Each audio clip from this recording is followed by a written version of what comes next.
From the world of AV programming and control with James King, I'm Steve Greenblatt, and this is Ask the Programmer. Hey, James, how are you today? Boy, this is going to be a special episode. I'm doing great, and this is definitely going to be a special episode, and I look forward to it. It's So going to be a special episode because this is also an episode of the IT Factor. We're doing an amazing crossover, the greatest crossover since the Avengers movie. This is just going to be fantastic. James and I and Steve, we had a call. So if you please check out episode 1 where we kind of set the stage for this. Search for Ask the Programmer. I'm sure Steve and James can give you all the details for that. But we were thinking, wouldn't it be great if these amazing individuals can also talk to the audience of IT Factor? And they said yes, and we just went with it. And that voice you're hearing is Frank Padikkala. So in case for the Ask the Programmer audience, but yeah, this is going to be a first time for us and really looking forward to it. I've been on the IT Factor before, and Frank's an amazing host and talks about some real valuable, hardy topics. So take it away, Frank. Thank you. Let's start off with some introductions. I mean, come on, people don't need introductions for James King and Steve Greenblatt, right? But let's just do it because I like to have it on record that I gave you an opportunity to introduce yourself. Steve, why don't you introduce yourself? So thank you for that. I have had a storied history in the AV industry for going on 30 years now, believe it or not. And it's something that I'm really proud of because I really have found a home here. And I started off working for a manufacturer in the control space. And after a short stint of 3.5 years, I ventured on and started a business. And who knew that 25 years later, I'd still be doing what I'm doing. But it's taken its twists and turns, and we're a software development company, Control Concepts. We have 11 people on our team and really specialize in API integration. But this is the industry where I'm going to be for as long as I'll be working. And I really have a lot of pride and pleasure and a lot of friends in this industry. And I would recommend it to anyone. And I've really moved my focus from programming to business, but I still enjoy the technology, and my heart is in it. My passion has now become business. But I thank you for giving me that time, Frank. Thank you, Steve. James. Thank you. But really, I came from IT world. I wanted to be a network administrator. That's actually what I wanted to get into. And all of a sudden one day I get called up to the big office and said, "You're no longer doing networking and telephones. You are now doing classroom support and AV." I've never touched AV in my life. And then I got into programming for AV, and I became like the in-house programmer for us. I did that for, let's say, 6-7 years, and I got involved with HEPMA. I write for the Higher Ed Digital Magazine, the IT and AV column, and now I'm a associate director of AV services for the School of Medicine at UNLV. Fantastic. See, this is what we do. Like, I'm on Ask the Programmer and IT Factor, and I just made the hosts introduce themselves. I mean, y'all have been doing this for like 90 plus episodes. It's nice to remind your viewers how amazing you are. And it's an honor to be on this together. I'm Frank Padikkala. I work at Audinate. I'm a technical sales engineer, and I talk a lot of IT, right? And IT Factor, the whole point behind IT Factor was just a knowledge share of the different technologies that we call IT, right? IT is not just networking. It's not just databases. It's not security. I believe it's this big blanket of technologies of which AV is a part of. And we all share the same platform. We share the same goals. We have this similar production cycles, challenges, pains. There are nuances, there are differences, but it's all IT, right? And it's great to have these amazing people on there. Now, we had a bunch of things that we wanted to talk about, as basically continuing from where we were last time. But I just want to kick things off by, and I'll say this, right? Steve is amazing in that within the AV industry, which is a which was traditionally a hardware dominated industry, which I don't think is the case anymore. I'd like to say that software is slowly creeping in and taking over. I want to be positive like that. Steve created an organization that focuses on software development and API integration. Steve, what's that journey been like? Let's talk about the programming knowledge that, you had to acquire, or the type of people that you had. Well, how did you build this? How did you come up with this idea? What's the origin story? In the beginning, it was about supply and demand. There was not enough programmers, and a big need for programming, and I've always tried to approach programming with more of a custom perspective of how can we do this in a way that is going to be most beneficial to the people using it, that's going to address a need. And that was just, it was just obvious to me and inherent, rather than just trying to get projects done. How can we do it with a little bit of extra care and finesse, and a little bit more hands-on? And that's really what I based my business on when I first started. And over the years, there's been a lot of progression. Programming's changed. In the beginning, it was very much the magic behind the scenes that made systems work. And I'm talking about starting out in the 90s doing this. And over time, systems have become simpler. Programming has become more of a focus in some regard. We were big into graphics at some point, and then we've gotten to a time now where there's been more of a rise in configurable solutions, no code required. Some ways, the 80% of systems are done probably without custom programming. So what I saw there, and this came with the addition of Jeff Mackey, who's now our CTO, is how do we take modern programming and bring it to the AV space? And that started 12 years ago, and we really basically found the niche in writing modules, drivers, middleware, connectors to be able to make programmers' lives easier. Because what this does is it makes products easier to work with, because it takes an API and makes it into something a programmer understands. And for those who want just to clarify API, the term application programming interface, it's basically the language that a product talks and the way you communicate with it. But that's not something that every programmer is comfortable with. So we saw a gap there, and that's really where we focused. But honestly, more than the technical challenges has been learning to manage a team, learning to build business, learning to do all the things that make a business work, because that's what I've had to mature to understand and master over the years. That's amazing. And I think one of the things that we wanted to talk about in this episode was how things are moving towards the software side of things. And we're talking to someone who did this when things weren't moving to the software side of things, and very much so keeping to the hardware. And it's let's not do that. Why do we need to write so much code, kind of thing? It's amazing. So James, you have a similar story, right? I mean, you came from IT, and you had that IT background. You wanted to work on the networks. How do you feel things have moved? I mean, I have some thoughts on this too, but I'll ask you first. Where do you think we've moved to? How has that move from hardware to software, where do you think it happened in the AV industry? I think it's almost everywhere in the AV industry now that software is becoming critical. We can spin up a virtual machine and have virtual control going. You don't have to go around and put a control processor in every single room. You can throw this into your data center and have your node and get into a common IT ecosystem and language of talking about endpoints and nodes. And instead of going, oh, I have an AV device that's on the network, we can just say, hey, I have a node on the network and I'm using my virtual processor with my control software, my program I wrote. I have one central location, one central point where I can write my code, instead of saying, all right, I gotta write this program for room A, B, C, and D.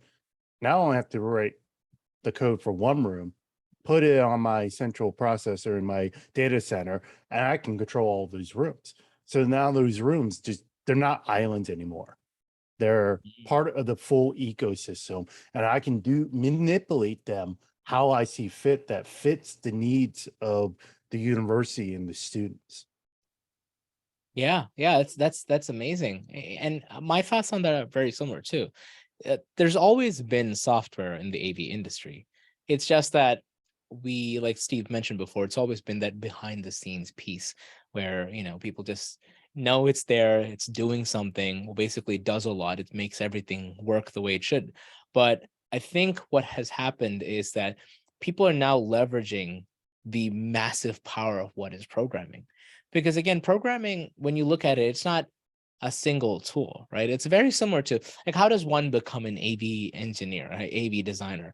You can't just know audio and become a successful AV engineer. You need to know audio and video and control and, a little bit of architecture and heck HVAC. And, you might need to know all kinds of things depending on the particular vertical you're a part of. Programming's like that too, right? It's components, it's pieces. I'm pretty sure, and again, I don't want it to sound like I'm essentially taking over an Ask the Programmer episode, but I'm really curious to learn from Steve.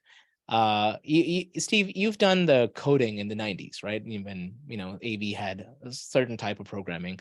You've done it in the 2000s. You're doing it 2010, and there's been an evolution for you. Like, how do you think it's different? Like, what was programming in AV in the 90s like? So if I wanted to become an AV programmer in the 90s, how would I do that? Like, what skills did I need to have? So the programming in the 90s was very rudimentary. It was very much connect an action to a, uh, a a stimulus. So you press a button and it makes something happen. And there was a lot of that. There was a lot of how do I? It's almost like universal remote control, where you're trying to just bring all of the functions together in one interface. And that's where it started. It was some way of being able to say that I didn't have to go to press buttons on a whole bunch of different either remotes or products to be able to get the outcome I'm looking for. And then we started to add in a little bit of logic and a little bit of stepped functions. And then from there, it started to turn into a little bit of automation, and then it grew. And now we've gotten to a point where we have to look at how do we write code that has that can have longevity and that can be scalable and that can be easy to maintain. And one thing that it was always a challenge was that when somebody asked for a change, you didn't want to have to rewrite your whole code, because one thing that we all know about AV systems is that they're always going to change. And I learned that very early in my career, that nothing is ever done. And if it is, then it probably wasn't really satisfying the need. So code is the most fluid part of a project, because as you've said all the time, that's the part that people think can change at will. And we said that in the previous episode. So right now it's source code maintenance, it's version control. We have to start thinking about projects more from the perspective of a software developer rather than a technician who just tried to get a project done in the field. And I think that that's the main difference in what we're seeing. There's a lot of needs that have changed technologically wise, because some have gotten more simple and some have gotten more advanced. But the main thing is how do we write code, and how do we have a lot more respect for what code is? Yeah, that's amazing. And here's the funny thing. Everything that Steve said, if you take out the words code and programming from it and replace it with HDMI or signal flow, the same things apply to any AV install, right? That's how we need that design process in programming too. That we need that life cycle, right? It's not a single step. Programming is a part that comes live the day you get a project. It's not something that comes at the end of the project. It needs to be an evolving process that starts with the project and ends with the project, the entire life cycle. So I love that. I love that perspective on it. And I think it's helpful today that there's so much movement to the software side of things, right? I think the chip shortages have hastened things a little bit. I think it's for the good. Right. I'm one of those people that, it's difficult. A lot of people are having challenges every day. Lead times are not friendly. There's so much happening out there. But the fact that has pushed us to innovate and see where we can leverage software solutions. And I'm not talking. I work at Audinate. But one of the things that we also realize that, all right, you got to understand that people need options, which is why we invested into developing software-based Dante and not just the software. Like when I say software, I think every listener and viewer will think about that process where they're double clicking on an exe file and installing something on Windows. That's not the only software, right? Software is everywhere. We're talking about things that run embedded on chips. We're thinking about middleware and APIs that connect things. There's so many different software tools. So people have been using embedded Dante to make regular devices into Dante devices, and now you can. So we're leveraging FPGAs, we're leveraging existing chip technologies to implement AV solutions. So we're at that point where software, we don't technically need a box anymore. And I think James brought that up in his conversation. With virtual platforms, with data centers, you don't really need boxes everywhere. You can centralize a lot of these things. You can manage. And isn't that like the whole beauty of it? Like James, you work at UNLV, a large network. We work together on some things. I know there's a lot of Dante there as well.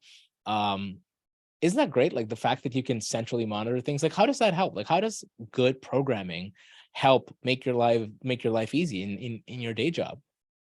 Oh, having a central location is easy and nice because it gives you one point to go to. When there's an issue, you know where you're going to and where you're going to troubleshoot.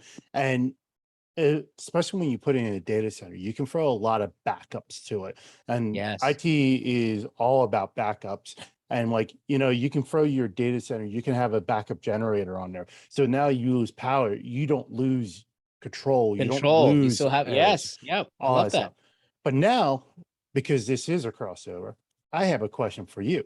Going Yeah, off let's of do it. your whole background of having a master's in cybersecurity, how are you seeing now that we are becoming integrated, where we are no longer on an island, we are the central location? How are you seeing the impact of security in AV and especially programming?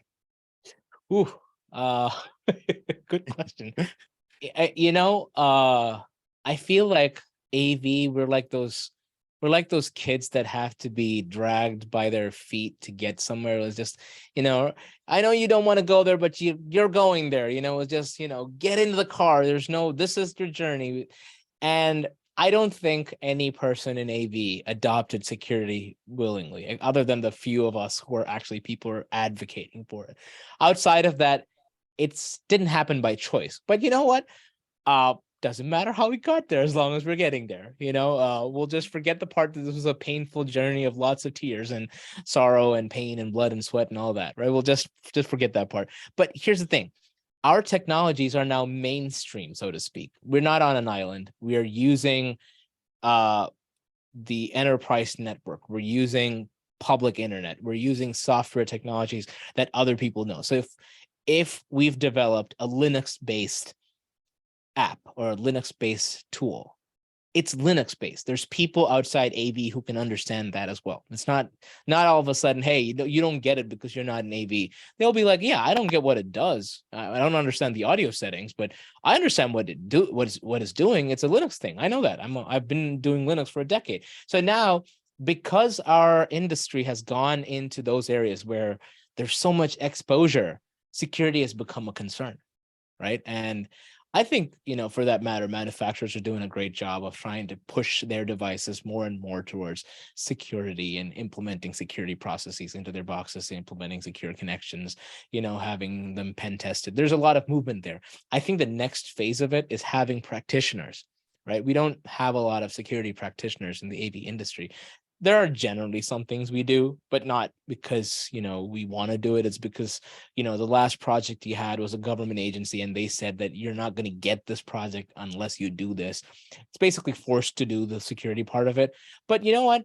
If you've done it at one point and if you've touched on security, don't back away from it, because you're not going to a time when you don't need security. That's never going to happen. As we go, every day that passes, AV is going to become more intertwined with security. And it's important to understand that we don't need to become a security architect. We don't need to become a hacker or an ethical hacker. We don't need to understand security to the point where we're doing threat analysis and all of that. But when you're talking to those people, know how to respond to them.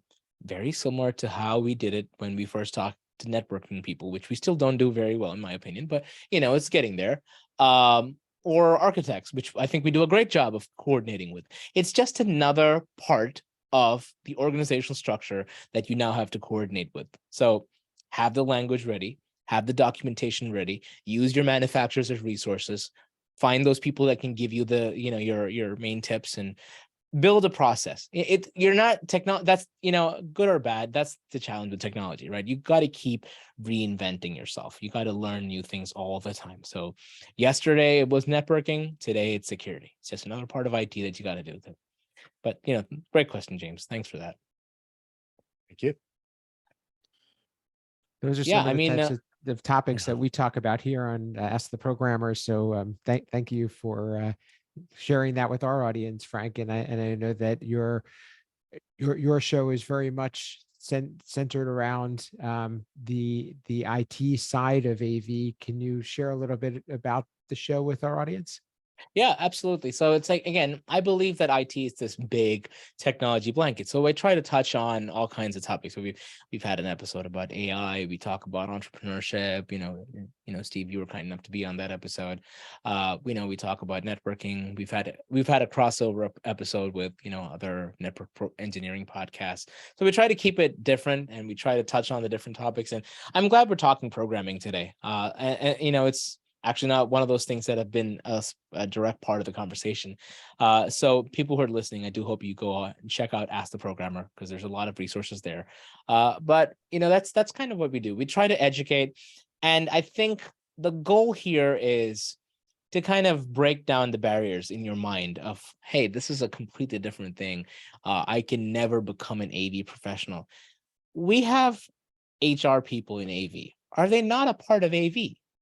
They are a part of AV. Accounting people, they're also, if you're talking about a vertical, about an industry, AV is that big industry. There are all kinds of people that make our day-to-day lives better, right? So let's not just put up these barriers and say, hey, you don't get AV. Everybody can get AV. Everybody has done AV, like at a different level. You have a phone, you're using audio-visual technologies every day. We're all doing it at different levels. So let's be more inclusive. Let's be open to that. And that's kind of what we do here at the show. Just try to break down those barriers. But, thanks for asking the question, Steve. I appreciate it. Yeah. Absolutely. No, it's a good way of putting it, because I think I've seen a lot of people in this industry that are very passionate and are not the technical people.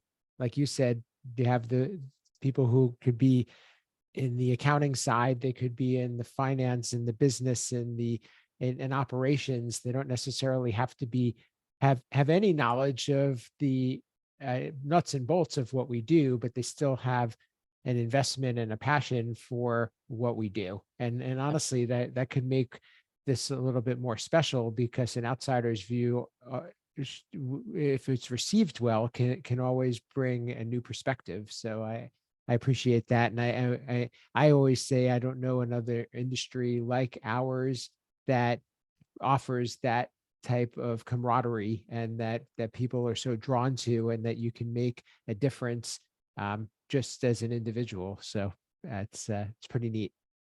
Yeah, I love that. And I love that. You know, it's really that I like that commonality that we all have and that we share a passion for an industry. It makes things so much easier. And you know, we talked about this during the first episode, and about, you know, my work on the diversity side of things and just trying to bring awareness there.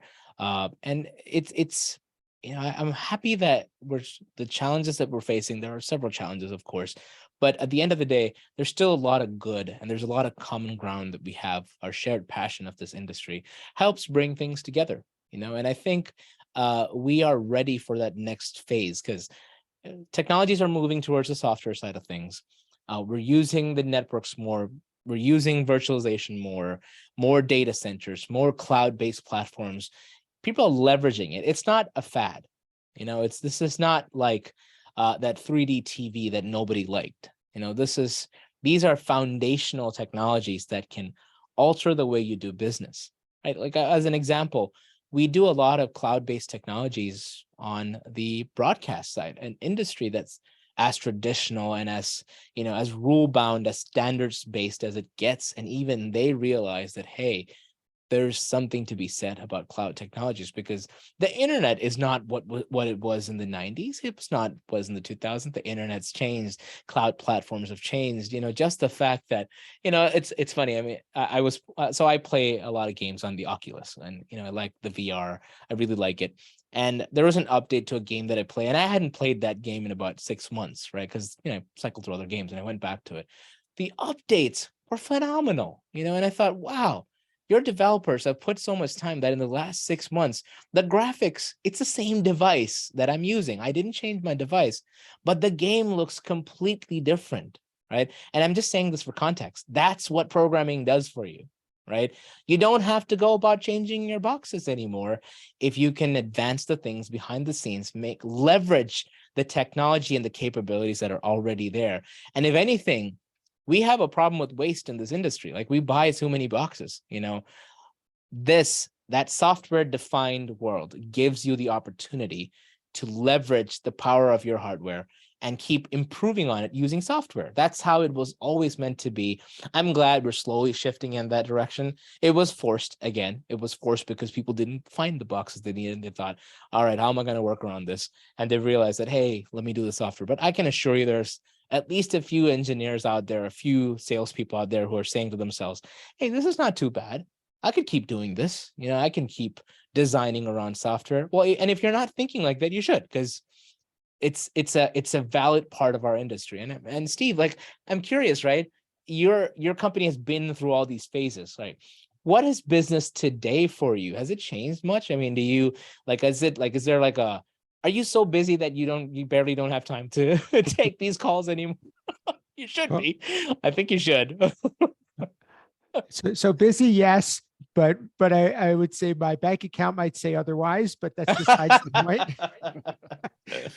But yeah, I mean, busy because I want to be involved and I want to be doing things. You know, business is still something that's a challenge because you want to be able to really differentiate yourself, and you know, it's not a race to the bottom. It's trying to get value for your time. So that's Yes. always something that you have to be very careful about. But it's trying to get people to understand what we do and why it's important, and what it costs to be able to employ talented people. And that's a lot of the challenge of business these days, is that in order to be able to get quality, you have to have quality people that want to make a good living, and that then corresponds to what you charge, and the industry needs to see value in what you provide. So it's kind of that full circle.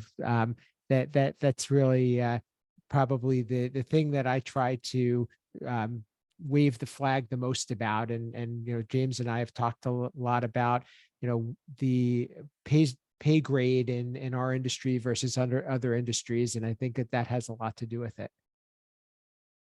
Yeah. So, I mean, as Steve mentioned, we talked about the value we bring. And I think you kind of hit it earlier, probably in the first episode we did with you, Frank, is code is not seen.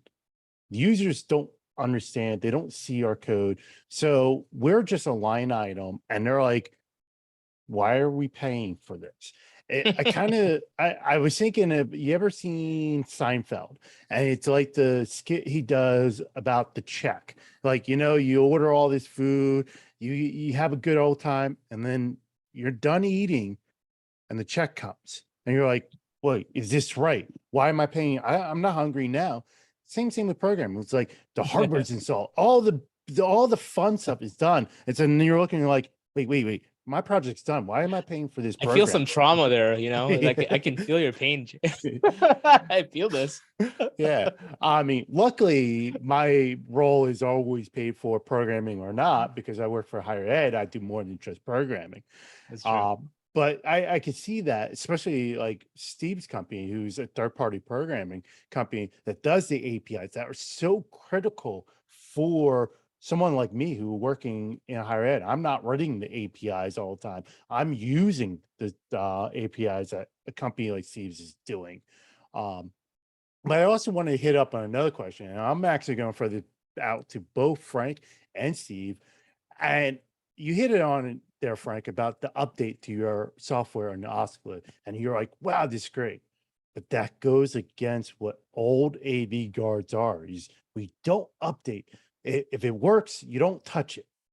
But how critical are updates for Steve with programming and Frank, you on the IT side? I'll let Steve I'll- go first. Okay. Unless you want me to. Well, this is, I think, what's going to increase the longevity of what we do. And I think what Frank said earlier is a critical point. And I think that I'm so happy to see our industry moving in this direction of not having to replace hardware every time somebody wants something different. It's always been that this doesn't work, rip it out, put something else in new. I've seen that for so many years, and there's only a small percentage of the time, it's very small, that's necessary. I'm talking something that is really antiquated, but we always could have made something work if it was done right, or if time was taken to figure out how to fix it. And the reason why neither of those are typically neither of those paths are typically pursued is because of the effort that goes into it, and because the money is not in it for the company that is being hired. They wanted to sell hardware, but it's so, I think, valuable right now for people in our position, and also for the industry to look at how do we use software to evolve, and how can we, this is our entry point into recurring revenue. This is our entry point into being able to develop partnerships so that we can keep evolving and keep iterating, so that we can provide better products that we could. And for people for higher ed, I think this is critical. If during the summer all you had to do was do software upgrades instead of having to buy and install so many different systems, that would save a ton of time, and also probably address a lot of pain points that have to happen in that summer break. So I mean, to me, I think this is the direction that the industry is going. And like Frank said earlier, there's a lot of people that are going to try to hold on for dear life to the old model. But this, to me, is the model that we need to be pursuing.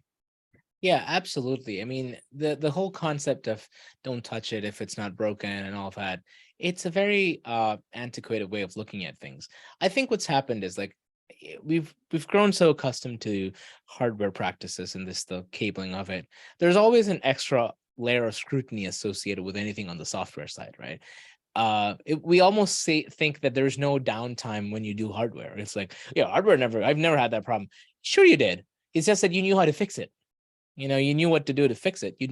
That's the challenge. So what we're dealing with is not a quality issue with software-based solutions. Now, I'm not saying that there aren't half-baked solutions that get out there. It's all part of it. I will completely acknowledge that there are several solutions that were not done the right way, or not enough R&D or Q&A went into it, and it just got out into the market.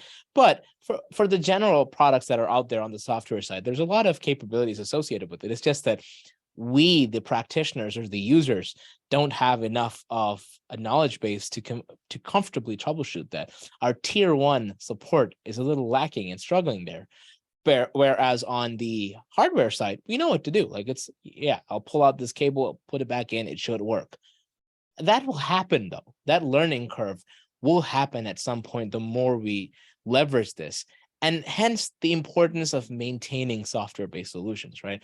It's a more scalable way of dealing with it. But if you want to leverage the capabilities of software, like I said before, it needs to be a part of your design process.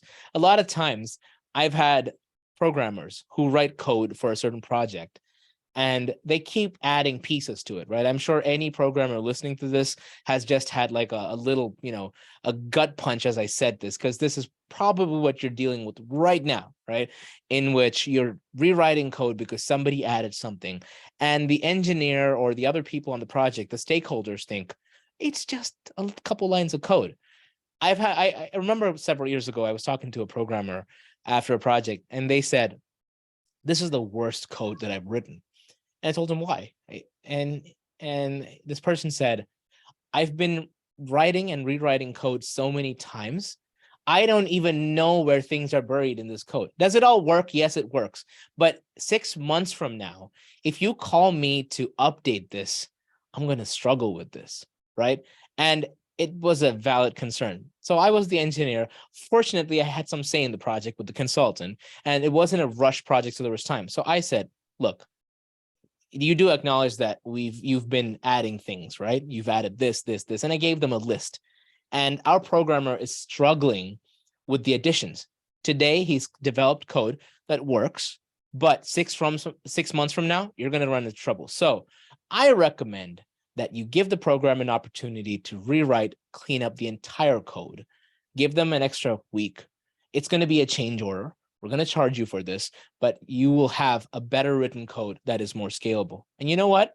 Couple of meetings, it was approved. They saw the reason behind it, and they rewrote the code, and the programmer said, it's the first time in my life where I was able to fix something, and I know 6 months from now, if this becomes a service call, I know what to do. Because a lot of times this is what happens. We don't invest into it. It's because there was a champion in the process who understood. There was a couple people who realized that, hey, there's some point, there's a fact to this. You can't do that if you think that programming is just a couple lines of code. That's not how programming works. It's a difficult practice. There's an entire industry out there of developers. There's the whole world is like some form of a programmer. IT is all software developers. We're taking a small subset of very smart people from that industry and turning them into AV programmers, and we're giving them the worst possible working conditions. Don't do that. They'll leave. They're smart people. They can get a job anywhere. They literally can get a job anywhere. They're developers. Developers will always be in demand. So please be nice to your programmer. Please be kind to them. Understand that they have input. Ask them things not the day before something's getting installed. Give them some time. Bake that into your project cycle, and you'll have a successful project. Steve, did you not like that? I thought, I was very passionate about advocating for programmers right there. Well, I couldn't have asked for more than that, and it's probably a good place for us to wrap this one up.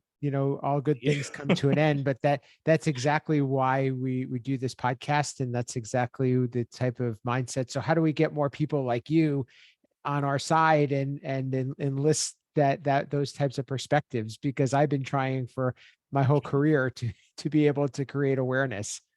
Well, you're already there, and with a great podcast with some great messaging and a lot of great guests, and hopefully we'll just keep on working till somebody hears us and they say, they can't be wrong. They have a point, and somebody will listen to us eventually.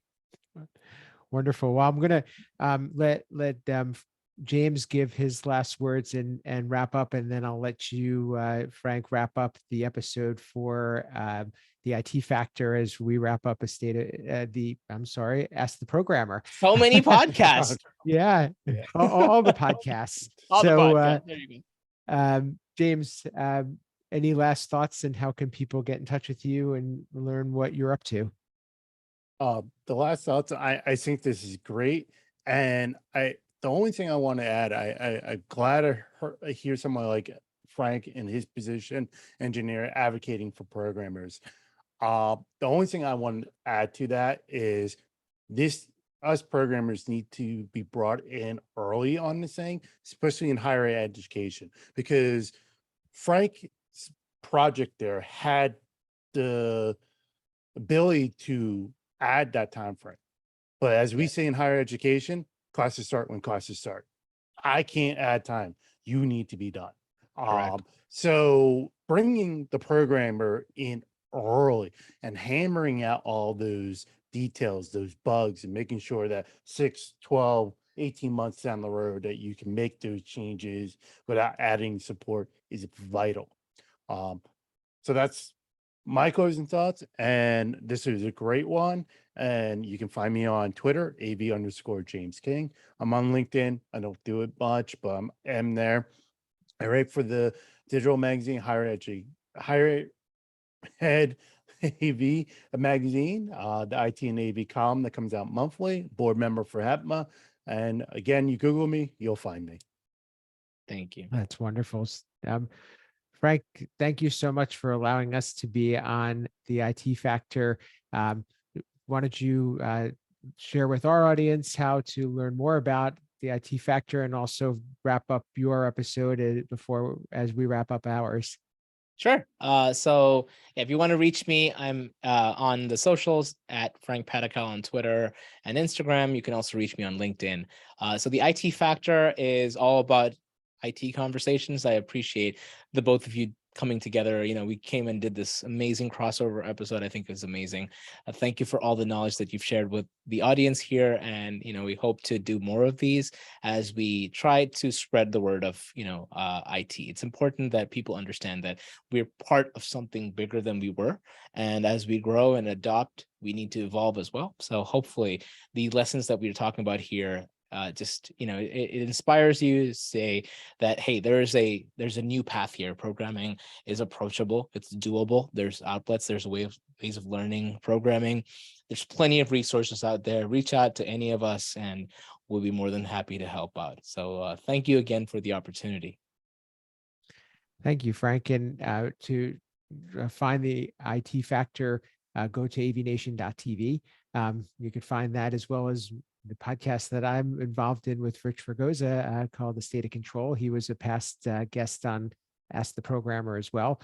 But that wonderful network of great content there. And thanks, Frank, for allowing us to speak with your audience and be a part of your show.